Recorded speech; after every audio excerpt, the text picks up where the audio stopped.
A Living Sacrifice, bagian keempat, pengudusan. Bagi anak-anak Harun, engkau harus membuat kemeja, dan bagi mereka ikat pinggang, dan bagi mereka haruslah kau buat tutup kepala, sebagai kemuliaan dan keindahan. Dan engkau harus mengenakannya kepada Harun, saudaramu, dan kepada anak-anaknya yang bersama-sama dengan dia. Dan engkau harus mengurapi dan menguduskan mereka, supaya mereka dapat melayani aku sebagai imam. Dan engkau harus membuat celana panjang dari kain lenan untuk menutupi aurat mereka. Dari pinggang sampai paha, celana itu haruslah panjang, dan celana itu haruslah dikenakan kepada Harun dan anak-anaknya apabila mereka masuk ke dalam kemah pertemuan, atau apabila mereka datang mendekati mezbah untuk melayani di tempat yang kudus, supaya mereka jangan menanggung kesalahan dan mati. Itulah yang harus menjadi ketetapan untuk selama-lamanya baginya dan bagi keturunannya. Keluaran 28 ayat 40-43. Lalu ia mempersembahkan domba jantan untuk korban bakaran. Lalu Harun dan anak-anaknya meletakkan tangan mereka ke atas kepala domba jantan itu. Lalu ia menyembelihnya. Lalu Musa memercikkan darahnya ke sekeliling mezbah. Kemudian ia memotong-motong domba jantan itu menjadi beberapa bagian. Lalu Musa membakar kepala, potongan-potongan, dan lemaknya. Isi perut dan betisnya dibasuhnya dengan air. Lalu Musa membakar seluruh domba jantan itu di atas mezbah. Itulah korban bakaran yang baunya menyenangkan. Itulah korban api-apian bagi Tuhan, seperti yang diperintahkan Tuhan kepada Musa. Kemudian ia mempersembahkan domba jantan yang lain, domba jantan persembahan pentahbisan.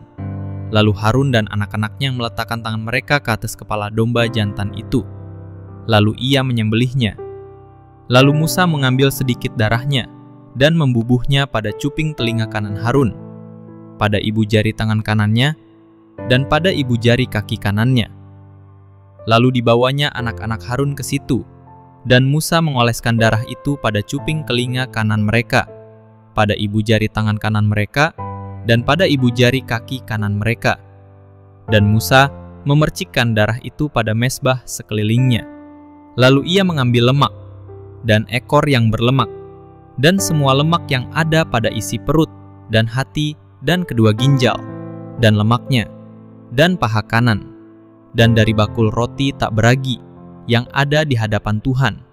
Ia mengambil satu roti bundar tak beragi, satu roti bundar berminyak, dan satu roti tipis, lalu meletakkannya di atas lemak dan di atas paha kanan.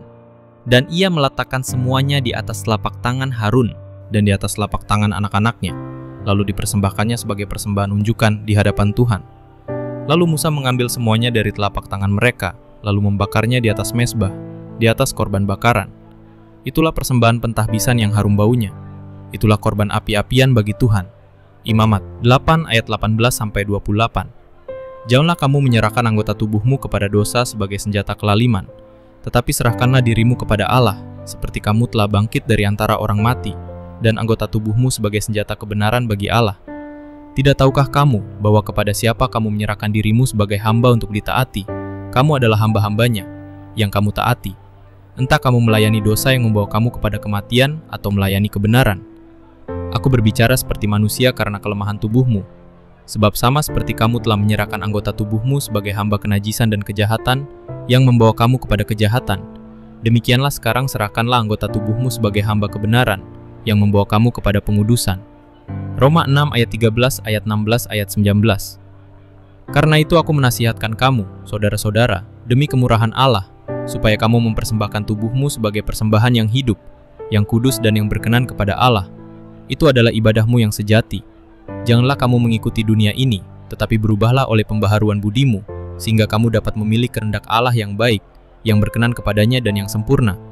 Sebab berdasarkan kasih karunia yang telah dianugerahkan kepadaku, aku berkata kepada setiap orang di antara kamu, janganlah kamu memikirkan hal-hal yang lebih tinggi daripada yang patut kamu pikirkan, tetapi hendaklah kamu berpikir sedemikian rupa, sehingga kamu menguasai diri, sesuai dengan ukuran iman yang dikaruniakan Allah kepada kamu masing-masing. Roma 12 ayat 1-3. Atau tidak tahukah kamu bahwa tubuhmu adalah bait Roh Kudus yang diam di dalam kamu, Roh Kudus yang kamu peroleh dari Allah, dan bahwa kamu bukan milik kamu sendiri, sebab kamu telah dibeli dan harganya telah lunas dibayar. Karena itu muliakanlah Allah dengan tubuhmu. 1 Korintus 6 ayat 19-20. Karena kasih Kristus yang menguasai kami, karena kami telah mengerti bahwa jika satu orang sudah mati untuk semua orang, maka mereka semua sudah mati. Dan Kristus sudah mati untuk semua orang, supaya mereka yang hidup tidak lagi hidup untuk dirinya sendiri, tetapi untuk Dia yang telah mati dan telah dibangkitkan untuk mereka. 2 Korintus 5 ayat 14-15. Untuk membangun orang percaya baru, masalah pertama yang harus dipecahkan adalah masalah pengudusan.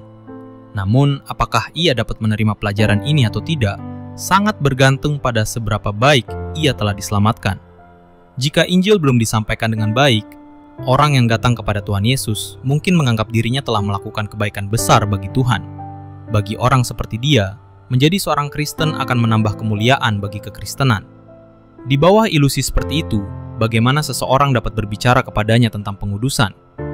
Bahkan seorang ratu harus dibawa ke tempat di mana ia dengan senang hati meletakkan mahkotanya di kaki Tuhan.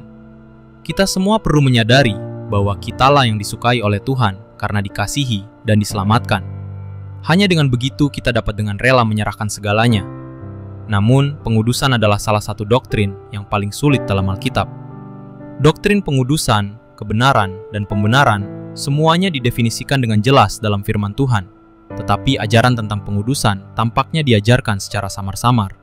Hampir 2000 tahun telah berlalu dan pokok bahasan tentang pengudusan masih belum dikuasai. Firman Tuhan jarang sekali menyinggung pokok bahasan tentang pengudusan secara langsung. Dalam Perjanjian Baru, kita memiliki Roma 6 dan 12. Dalam Perjanjian Lama, Keluaran 28 dan 29, dan Imamat 8. Perjanjian Baru mengacu pada persembahan tubuh kita dan anggota-anggota tubuh kita kepada Tuhan. Sedangkan Perjanjian Lama secara eksklusif membahas tentang pemisahan Harun dan keluarganya untuk pelayanan kudus. Ini adalah satu-satunya bagian dalam seluruh Alkitab di mana pengudusan disebutkan secara langsung. Kita tidak tahu mengapa firman Tuhan hanya menyinggung sedikit tentang pengalaman pelayanan Kristen pertama ini. Namun, kita tahu bahwa oleh karena itu, penting bagi kita untuk memahami dengan jelas apa yang sedikit diajarkan Alkitab secara langsung. Dasar-dasar pengudusan. Mari kita telusuri Perjanjian Baru terlebih dahulu. Di sana kita temukan bagaimana anak-anak Allah dipaksa oleh kasih untuk hidup bagi Tuhan yang telah mati dan bangkit kembali bagi mereka. 2 Korintus 5 ayat 14. Kata dipaksa berarti dipegang erat atau dikelilingi sehingga seseorang tidak dapat melarikan diri. Ketika seseorang digerakkan oleh kasih, ia akan mengalami sensasi seperti itu. Kasih akan mengikatnya dan dengan demikian ia tidak berdaya. Karena itu, kasih adalah dasar pengudusan. Tidak seorang pun dapat menguduskan dirinya tanpa merasakan kasih Tuhan. Ia harus melihat kasih Tuhan sebelum ia dapat menguduskan hidupnya. Sia-sia berbicara tentang pengudusan jika kasih Tuhan tidak terlihat. Setelah melihat kasih Tuhan, pengudusan akan menjadi konsekuensi yang tak terelakkan. Namun, pengudusan juga didasarkan pada hak atau hak prerogatif ilahi. Inilah kebenaran yang kita temukan dalam 1 Korintus 6 ayat 19-20. Atau tidak tahukah kamu bahwa tubuhmu adalah bait Roh Kudus yang diam di dalam kamu, Roh Kudus yang kamu peroleh dari Allah, dan bahwa kamu bukan milik kamu sendiri, sebab kamu telah dibeli dan harganya telah lunas dibayar. Karena itu, muliakanlah Allah dengan tubuhmu. Dewasa ini, di kalangan orang Kristen, masalah tentang dibeli dengan harga tertentu mungkin tidak dipahami dengan jelas. Namun bagi jemaat Korintus pada masa Kekaisaran Romawi, hal itu sangat jelas. Mengapa? Karena pada masa itu mereka memiliki pasar manusia. Sama seperti orang dapat pergi ke pasar untuk membeli ayam atau bebek, orang juga dapat membeli manusia di pasar manusia. Satu-satunya perbedaan adalah bahwa sementara harga makanan kurang lebih ditetapkan, di pasar manusia harga setiap jiwa ditetapkan dengan menawar di pelelangan. Siapapun yang menawar harga tertinggi akan mendapatkan orang itu, dan siapapun yang memiliki budak memiliki kekuasaan mutlak atas dirinya. Paulus menggunakan metafora ini untuk menunjukkan kepada kita apa yang telah Tuhan lakukan bagi kita dan bagaimana Dia memberikan hidupnya sebagai tebusan untuk membeli kita kembali kepada Tuhan.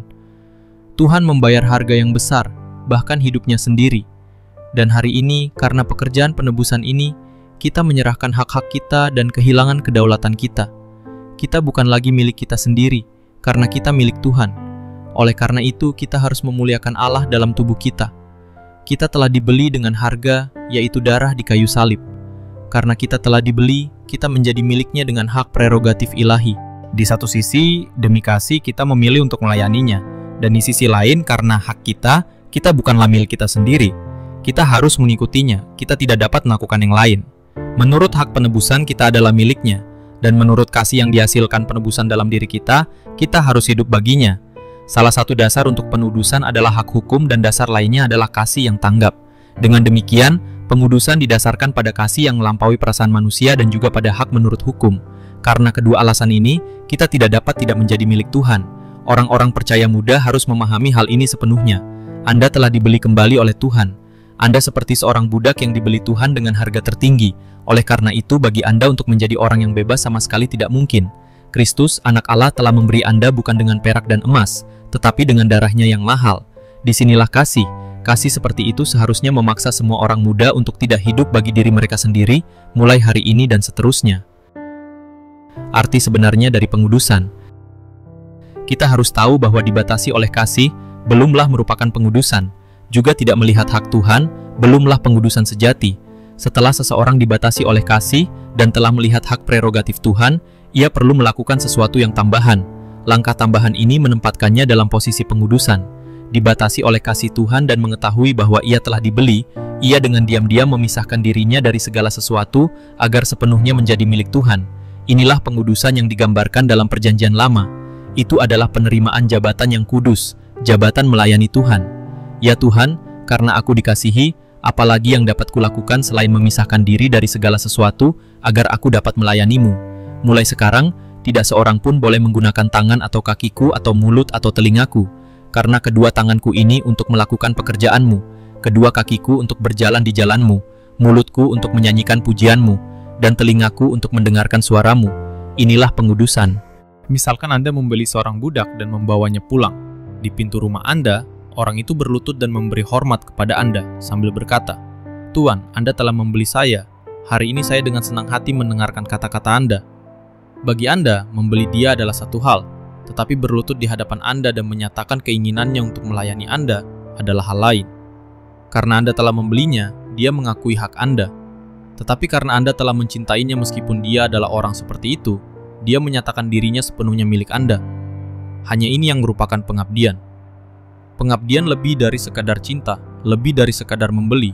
Itu adalah tindakan yang mengikuti cinta dan pembelian. Sejak saat itu, orang yang mengabdikan dirinya dipisahkan dari segala sesuatu di dunia ini, dari semua mantan tuannya. Setelah itu, dia tidak akan melakukan apapun kecuali apa yang diperintahkan tuannya. Dia membatasi dirinya untuk hanya melakukan hal-hal dari satu tuan itu.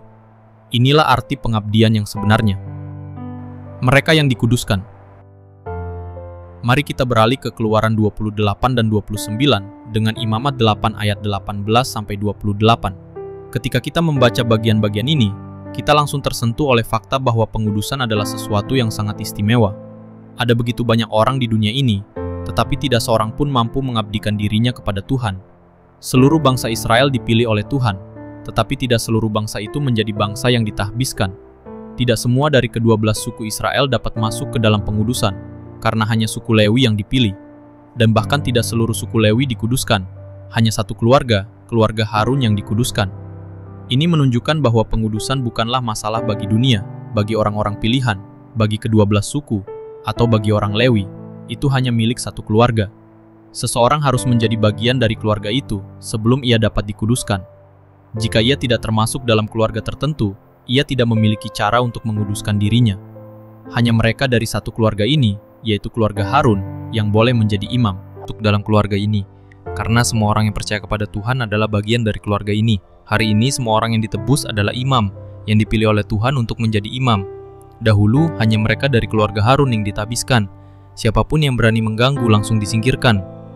Hari ini juga, ingatlah bahwa hanya mereka yang dipilih oleh Tuhan yang dapat ditabiskan. Hanya orang-orang dari satu keluarga yang dapat ditabiskan. Namun syukur kepada Tuhan, hari ini kita termasuk dalam keluarga ini, karena Tuhan telah memilih kita untuk menjadi imam. Satu hal yang jelas, manusia tidak memilih untuk mengabdikan diri kepada Tuhan. Tuhanlah yang memilih manusia untuk ditabiskan kepadanya. Semua orang yang menganggap diri mereka melakukan kebaikan bagi Tuhan dengan meninggalkan segalanya untuk melayaninya, sebenarnya adalah orang asing bagi pengabdian. Biarlah mereka mundur dengan tergesa-gesa, karena mereka bukanlah orang pilihan. Tidak seorang pun yang menganggap pelayanan sebagai pemberian kebaikan dan kehormatan kepada Tuhan adalah orang pilihan. Siapakah yang dapat memisahkan diri untuk melakukan pekerjaan Tuhan? Allah lah yang berkenan bagi kita untuk mengambil bagian dalam pekerjaannya yang eksklusif. Allah lah yang memberikan kemuliaan dan keindahan kepada kita. Imam Perjanjian Lama mengenakan dua pakaian, satu untuk kemuliaan dan satu untuk keindahan. Dalam pengudusan, Allah mengenakan kemuliaan dan keindahan kepada kita. Allah lah yang memilih kita untuk melayaninya. Marilah kita dengan bangga menyatakan betapa kita memiliki Tuhan. Inilah yang dimaksud dengan pengudusan. Semoga kita menyadari bahwa pengudusan berarti kita dipilih untuk kehormatan melayani Allah. Pengudusan adalah Allah yang memberikan kita kemuliaan. Kita harus berlutut dan berdoa, syukur kepada Allah bahwa saya boleh mengambil bagian dalam pelayanannya. Ya, ada banyak hal di dunia ini, tetapi dalam satu hal ini saya benar-benar mendapat hak istimewa untuk berpartisipasi. Dalam pengudusan kita ditinggikan, kita tidak melakukan pengorbanan. Memang kita melakukan pengorbanan, tetapi tidak ada kesadaran untuk melakukan pengorbanan apapun. Pengudusan menuntut pengorbanan tertinggi, namun dipenuhi dengan rasa kemuliaan, dan bukan dengan kesadaran akan pengorbanan. Jalan pengudusan. Perhatikan Imamat 8. Ada 4 hal yang harus dipersembahkan. Seekor lembu jantan untuk korban penghapus dosa, 2 ekor domba jantan, 1 untuk korban bakaran, 1 lagi untuk pengudusan, dan sekeranjang roti tak beragi untuk persembahan unjukan. Ini adalah gambaran yang jelas tentang jalan pengudusan. Masalah pertama yang dihadapi orang yang harus dikuduskan kepada Tuhan adalah penebusan. Masalah penebusan adalah masalah besar. Jadi dibutuhkan hewan besar, seekor lembu jantan untuk menyelesaikannya. Siapapun yang harus dikuduskan harus diselamatkan, harus menjadi milik Tuhan. Ini, sebagai dasar pengudusan, adalah pekerjaan yang luar biasa, dan karenanya membutuhkan pengorbanan besar seperti lembu jantan untuk menyelesaikannya. Berikutnya adalah 2 ekor domba jantan, 1 sebagai korban bakaran untuk dibakar, yang lain sebagai korban pengudusan untuk memungkinkan Harun melayani Tuhan setelahnya. Korban bakaran harus dibakar seluruhnya. Para imam tidak diperbolehkan memakan dagingnya, karena setiap bagiannya harus dibakar. Jadi, persembahan ini lebih dari sekadar persembahan penghapus dosa. Persembahan penghapus dosa hanya menyelesaikan masalah dosa kita, tetapi persembahan bakaran membuat kita diterima di hadapan Allah. Tuhan Yesus menanggung dosa kita di kayu salib. Inilah pekerjaan penebusan Tuhan kita. Ia merobek tabir bait suci dalam kematiannya, merobeknya dari atas ke bawah, sehingga ia dapat membawa kita ke tempat yang maha kudus. Inilah persembahan bakaran. Kedua persembahan itu dimulai di tempat yang sama. Keduanya dimulai dengan orang berdosa. Namun, persembahan penghapus dosa hanya menebus dosa kita, sedangkan persembahan bakaran membawa orang berdosa kepada Allah untuk diterima. Jadi, persembahan bakaran membuat kita diterima di dalam Anak yang terkasih. Persembahan ini lebih dari sekadar persembahan penghapus dosa, karena persembahan ini berbicara tentang keharuman Tuhan Yesus di hadirat Allah, dan karenanya penerimaannya oleh Bapa. Hari ini dengan mempersembahkan persembahan bakaran, kita juga diterima. Jadi, kita memperoleh pengampunan dosa secara negatif melalui persembahan dosa, dan secara positif, penerimaan kita di dalam Tuhan Yesus. Setelah penyembelihan domba jantan pertama, domba jantan kedua disembelih. Darah domba jantan kedua dibubuhkan pada ujung telinga kanan Harun dan anak-anaknya, dan pada ibu jari tangan kanan mereka, dan pada ibu jari kaki kanan mereka. Ini disebut persembahan pengudusan, dan tidak dibakar seluruhnya seperti domba jantan yang dipersembahkan sebagai korban bakaran. Darah domba jantan ini pertama-tama dibubuhkan pada ujung telinga kanan, ibu jari tangan kanan, dan ibu jari kaki kanan orang yang ditahbiskan. Ini berarti bahwa menurut penerimaan yang Kristus miliki di hadapan Allah, saya sekarang berdiri pada posisi seorang hamba yang mendengarkan suara Allah, melakukan kehendaknya, dan berjalan di jalannya. Sejak saat itu, telinga, tangan, dan kaki saya menjadi milik Allah semata. Karena saya telah diterima di dalam Kristus, saya mempersembahkan seluruh keberadaan saya kepada Tuhan. Di mana ada tanda darah, disitulah hak prerogatif Allah. Di mana ada tanda darah, disitulah panggilan kasih. Darah bersaksi bahwa saya telah dibeli oleh Tuhan dan bersaksi bahwa Dia telah mengasihi saya. Darah di sini adalah harga yang dibayar Kristus untuk penebusan saya dan juga kasih yang dibicarakan dalam perjanjian baru. Domba jantan telah disembelih, maka saya mempersembahkan seluruh keberadaan saya. Dengan demikian, saya menjadi korban yang hidup, karena darah ada pada saya. Meskipun saya hidup, saya telah disucikan sepenuhnya. Saya telah mempersembahkan diri saya sebagai korban yang hidup bagi Allah. Perhatikan khususnya persembahan lambayan yang mengikuti penyembelihan domba jantan kedua. Pemberian darah pada ujung telinga kanan, ibu jari tangan kanan, dan ibu jari kaki kanan orang yang akan disucikan masih merupakan persiapan untuk pengudusan. Pengudusan terjadi ketika Musa mengambil lemak dan ekor yang berlemak dan semua lemak yang ada di isi perut dan usus hati, dan kedua ginjal dan lemaknya dan paha kanan atau bahu. Dan dari bakul roti tak beragi yang ada di hadapan Tuhan, ia mengambil satu roti bundar tak beragi dan satu roti bundar berminyak dan satu wafer dan meletakkannya di atas lemak dan di atas paha kanan. Dan ia meletakkan semuanya di atas telapak tangan Harun dan di atas telapak tangan anak-anaknya dan mengayunkannya untuk persembahan unjukan di hadapan Tuhan. Dan Musa mengambil semuanya dari telapak tangan mereka dan membakarnya di atas mezbah di atas korban bakaran. Itu adalah pengudusan untuk bau yang menyenangkan. Itu adalah persembahan yang dibuat dengan api bagi Tuhan. Imamat 8 ayat 25-28. Semua yang mempelajari tipologi setuju bahwa bahu dan roti mewakili dua aspek yang berbeda dari Tuhan Yesus. Bahu adalah tempat kekuatan berada. Bahu domba jantan menunjukkan kepada kita karakter ilahi Tuhan Yesus sama seperti lemak menunjuk pada kemuliaan Tuhan. Roti menyingkapkan kemanusiaannya. Ia adalah manusia yang tidak beragi, tidak bercacat, dan sempurna. Ia dipenuhi oleh Roh Kudus, sangat peka dan lembut. Perasaan batin dan indera rohaninya sangat baik. Ia tidak kasar tetapi lembut, seperti kue tipis atau wafer yang dapat dipatahkan hanya dengan sentuhan. Semua itu ditaruh di tangan Harun untuk dilambaikan di hadapan Tuhan. Pertama-tama tangan Harun diisi, dan kemudian benda-benda dari tangannya dibakar pada korban bakaran. Ini disebut pengudusan. Mari kita tambahkan sedikit penjelasan di sini. Dalam bahasa Ibrani, kata pengudusan sebenarnya berarti mengisi tangan. Tangan itu awalnya kosong, tetapi kemudian terisi. Pada saat tangan Harun diisi, itulah saat pengudusannya. Tangannya begitu penuh sehingga ia tidak dapat memegang apapun lagi. Ini adalah pengudusan. Di tangannya ia memegang bahu dan lemak domba jantan, dan roti yang tidak beragi. Ini juga adalah pengudusan. Untuk sepenuhnya disibukkan dengan keilahian dan kemanusiaan Tuhan, dengan kekuatan ilahi dan kehidupan Tuhan yang tidak beragi, dengan Roh Kudus dan dengan kepekaan Tuhan. Inilah saatnya pengudusan. Tuhan memanggil Harun dan keluarganya untuk melayaninya sebagai imam. Namun Harun tidak dapat datang dengan gegabah. Ia harus diampuni dosa-dosanya, dan ia sendiri harus diterima di dalam Kristus. Tangannya harus melakukan perintah Tuhan, kakinya harus berjalan di jalan Tuhan, dan telinganya harus mendengar firman Tuhan. Lebih jauh, tangannya, sebagai ekspresi pelayanan tertinggi, perlu dipenuhi dengan Kristus. Hanya dengan begitu ia dikuduskan. Lalu apakah yang dimaksud dengan pengudusan? Itu hanya sekedar melakukan apa yang Paulus anjurkan. Karena itu aku menasihati kamu, saudara-saudara, demi kemurahan Allah, supaya kamu mempersembahkan tubuhmu sebagai persembahan yang hidup, yang kudus dan yang berkenan kepada Allah.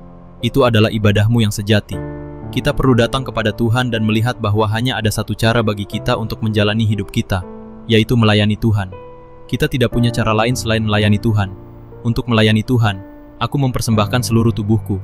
Mulai sekarang, tidak seorang pun dapat meminjam telingaku untuk mendengarkan suara orang lain, atau tanganku untuk melakukan perintah orang lain, atau kakiku untuk berjalan di jalan orang lain. Selain Tuhan, tidak seorang pun dapat menggunakan aku lagi. Aku di sini untuk melayani Tuhan. Seluruh tubuhku dibaktikan untuk melayaninya. Aku telah menyerahkan diriku seperti korban. Aku sepenuhnya mengabdi kepadanya. Aku bahkan melangkah lebih jauh. Kedua tanganku dipenuhi dengan Kristus. Di sini telinga, tangan dan kaki disatukan. Aku melambaikan dan mengangkat apa yang ada di tanganku. Tindakan ini disebut pengudusan. Karena itu, pengudusan berarti bahwa setelah disentuh oleh kasih Tuhan, dan setelah melihat kebenaran Tuhan, saya datang kepada Tuhan dan memohon untuk melayaninya. Saya datang atas kemauan saya sendiri, bukan karena saya dipanggil. Saya berdoa, "Ya Tuhan, sekarang saya milik Tuhan, karena saya telah dibeli oleh-Nya. Sebelumnya saya berada di bawah meja berharap untuk makan remah-remah yang jatuh. Tetapi kemudian, ya Tuhan, jangan biarkan saya melayani-Mu di bawah meja. Dulu saya menerima kasih karunia seperti anjing, tetapi sekarang saya tidak dapat melayani-Mu di pintu seperti anjing. Hari ini saya memilih untuk melayani-Mu. Saya tahu saya diterima di dalam Kristus. Tidakkah saya diizinkan untuk memiliki sedikit bagian dalam pelayanan-Mu? Saya meminta belas kasihan-Mu agar saya diizinkan untuk melayani-Mu. Engkau tidak melewati saya, tetapi Engkau menyelamatkan saya. Sekarang saya meminta kepada-Mu sekali lagi. Janganlah melewati saya, tetapi biarkan saya menjadi salah satu dari banyak orang yang melayanimu. Dengan demikian, kita datang kepada Tuhan dan diterima. Dengan demikian, kita telah meletakkan segala sesuatu di hadapannya untuk digunakannya. Roma 12 memberitahu kita bahwa seluruh tubuh kita harus dipersembahkan. Ini bertepatan dengan telinga, tangan, dan kaki dalam perjanjian lama. Jadi sekarang perjanjian lama dan perjanjian baru bergabung menjadi satu. Tujuan pengudusan tidak bertujuan untuk berkhotbah atau bekerja bagi Tuhan, tetapi untuk melayani Tuhan. Kata pelayanan dalam bahasa aslinya mengandung arti menunggu, yaitu menanti Tuhan untuk melayaninya. Pengudusan tidak selalu melibatkan kerja keras yang tiada henti, karena tujuannya adalah untuk menanti Tuhan. Jika Dia menghendaki kita berdiri, kita berdiri. Jika Dia menghendaki kita menanti, kita menanti. Dan jika Dia menghendaki kita berlari, kita berlari. Inilah arti sebenarnya dari menunggunya. Yang Tuhan tuntut dari kita adalah mempersembahkan tubuh kita kepadanya, bukan untuk tujuan naik mimbar atau menginjili negeri-negeri yang jauh, tetapi untuk menanti Dia. Sebagian orang mungkin memang harus menerima mimbar, karena mereka diutus ke sana oleh Tuhan. Sebagian orang mungkin terpaksa pergi ke negeri-negeri yang jauh, karena mereka diutus oleh Tuhan untuk pergi. Pekerjaan itu sendiri bervariasi, tetapi waktu yang dihabiskan tetap sama, seumur hidup kita. Kita perlu belajar untuk menanti Tuhan. Kita mempersembahkan tubuh kita agar kita dapat menjadi orang-orang yang melayani. Setelah kita menjadi orang Kristen, kita harus melayani Tuhan seumur hidup. Begitu seorang dokter menjadi orang Kristen, pengobatan tidak lagi menjadi panggilan hidupnya, tetapi menjadi panggilan jiwanya. Begitu pula dengan seorang insinyur. Tuntutan Tuhan menempati prioritas pertama. Melayani Tuhan menjadi pekerjaan utama. Jika Tuhan mengizinkan, saya dapat melakukan pekerjaan medis atau teknik untuk mencari nafkah, tetapi saya tidak akan dapat menjadikan keduanya sebagai pekerjaan hidup saya. Beberapa murid mula-mula adalah nelayan. Tetapi setelah mereka mengikuti Tuhan, mereka tidak lagi berharap untuk menjadi nelayan yang hebat dan sukses. Mereka mungkin diizinkan untuk menangkap ikan sesekali, tetapi takdir mereka berubah. Semoga Tuhan bermurah hati kepada kita, terutama kepada orang percaya muda, agar kita semua dapat melihat bagaimana panggilan kita telah berubah. Biarlah semua profesor, dokter, perawat, insinyur, dan industrialis melihat bahwa panggilan mereka sekarang adalah untuk melayani Tuhan. Panggilan mereka di masa lalu telah surut menjadi panggilan jiwa. Mereka seharusnya tidak terlalu berambisi dalam bidang khusus mereka, meskipun Tuhan mungkin masih memberi beberapa dari mereka posisi khusus. Kita yang melayani Tuhan tidak dapat berharap untuk menjadi makmur di dunia, karena keduanya bertentangan. Setelah ini, kita harus melayani Tuhan saja. Kita tidak memiliki jalan atau takdir lain. Dalam pengabdian, doa kita adalah, "Ya Tuhan, Engkau telah memberiku kesempatan dan hak istimewa untuk datang ke hadapan-Mu dan melayani-Mu. Tuhan, aku milik-Mu. Mulai sekarang, telinga, tangan, dan kakiku yang telah dibeli dengan darah menjadi milik-Mu secara eksklusif. Dunia tidak dapat lagi menggunakannya, dan aku juga tidak akan menggunakannya. Lalu apa hasilnya? Hasilnya adalah kekudusan, karena buah dari pengabdian adalah kekudusan." Dalam Keluaran 28, kita memiliki pengabdian di satu sisi dan kekudusan bagi Tuhan di sisi lain. Kita perlu disadarkan untuk melihat bahwa setelah kita menjadi orang Kristen, kita dimanjakan untuk segala hal lainnya. Ini tidak berarti kita akan kurang setia dalam pekerjaan duniawi kita. Tidak, kita harus tunduk kepada otoritas dan dengan setia memenuhi tugas kita. Namun, kita telah melihat di hadapan Tuhan bahwa hidup kita harus dihabiskan untuk melayani Tuhan. Semua pekerjaan lain hanyalah pekerjaan sampingan. Nyanyian pengudusan. Ada paduan suara yang berbunyi, "Aku miliknya, kemuliaan bagi namanya, karena aku miliknya." Meskipun refrennya sederhana, namun pasti ditulis oleh seseorang yang tahu apa itu pengudusan. Lagu seperti itu hanya dapat dinyanyikan oleh orang-orang yang telah ditebus. Dan hanya orang-orang yang telah ditebus yang dapat menguduskan diri mereka sendiri. Saya merasa sangat yakin selama tahun-tahun ini bahwa cara pengudusan dikotbahkan salah. Itu tidak boleh dikotbahkan seolah-olah kita memohon orang-orang untuk menguduskan. Sebaliknya, kita harus memberitahu orang-orang bahwa jalan sekarang terbuka untuk pengudusan. Jika saya menggantung plakat, mengumumkan bahwa saya ditugaskan untuk menemukan mereka yang memiliki kemampuan untuk bekerja untuk presiden, saya kira banyak yang akan mengundang saya untuk makan malam. Banyak yang akan mencari pekerjaan melayani presiden. Bukankah aneh bahwa kita memohon orang-orang untuk datang melayani Tuhan? Izinkan saya memberitahu Anda. Ada jalan terbuka bagi Anda untuk melayani Tuhan semesta alam. Anda datang untuk melayani Tuhan, bukan untuk membantu Tuhan. Mungkin meskipun demikian, saya ingin melayani Tuhan, tetapi tidak yakin apakah saya akan diterima. Namun bagian-bagian perjanjian lama menunjukkan kepada kita bahwa kita memang memiliki izin Tuhan untuk menguduskan diri kita sendiri. Perjanjian baru menegaskan hal ini dengan mengatakan bahwa dengan belas kasihan Tuhan, saya harus mempersembahkan diri saya kepadanya. Karena itu adalah pelayanan rohani saya. Menjadi hak istimewa menjadi hamba Tuhan adalah kehormatan terbesar kita.